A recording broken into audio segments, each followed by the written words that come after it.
As cliche as it might sound, reading nonfiction self development books has the biggest impact in changing your life. Reading a book is like speaking with a really smart and successful person. You're essentially gaining the perspective of someone else and allowing your mind to think differently.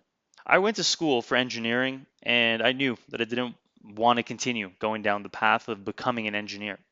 So I decided to go do a master's, which would allow me to have more time for myself and really dedicate my time to exploration before I had to go and become an adult and start working and paying bills.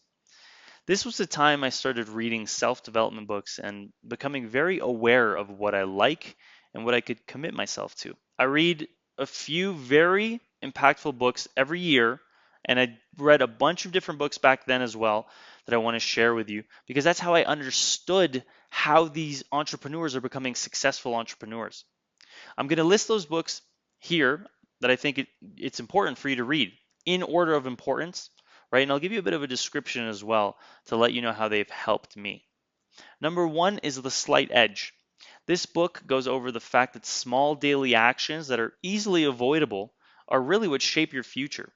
So you got to believe in the process and put in the reps every day. It's very similar to Atomic Habits. Number two is The One Thing. This book is all about focus, not to spread yourself thin because you'll get mediocre results in everything, right? Instead of getting results in a couple things. Breaking yearly goals into quarterly, monthly, weekly, daily. I learned that from that book, and I explained that in the time management video. Number three, The 5 a.m. Club.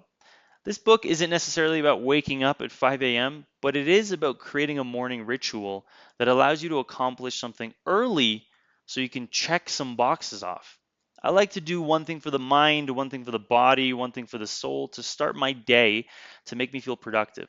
Think 10 minutes of yoga, meditation, Duolingo, stretching, breath work, reading, any of this stuff. This all goes hand in hand with Slight Edge as well. Number four was the 4 Hour Work Week.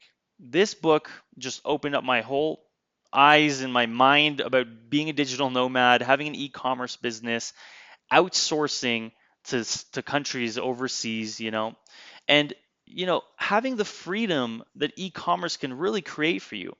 So this is the fourth book I recommend reading. There are some other books that I recommend as well that you'll see here now, right? There's the E-Myth Revisited. This is all about building systems, right? Thinking like an entrepreneur, not an employee. The Subtle Art of Not Giving a Fuck. Living a good life, saying no to things more. Profit First. This is about learning to pay yourself first and create accounts to be able to be prepared. Think and Grow Rich, right? This is all about imagination and how to think about being successful, right? There's no other way. You have to visualize it. You have to see where you're going. These are all books that I've read. I've taken the time to actually implement these as well, right? My strategy with reading these books is to try and read one book a month and then highlight or underline anything important.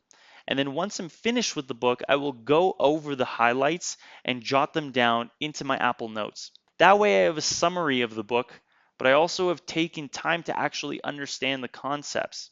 If I can directly implement something right away, I will.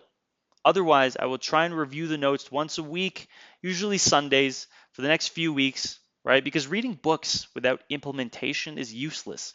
It's better to read less books a year and implement the concepts than to read fast and lots of books without truly using the concepts to better your life. One last thing I wanted to touch on is the actual act of reading. Some people consider themselves better at learning with audio or video, but I believe that reading is the best medium for self development. Other than coaching and finding a mentor, of course, I mean, the reason I think reading is good is because when you're watching a video or listening, you're likely multitasking, which doesn't allow you to actually grasp and remember the concepts, right? Whatever excuse you might have, I'm telling you that reading and highlighting a book to then take notes on is the best form to actually retain the knowledge, okay, and to actually implement it in your own life.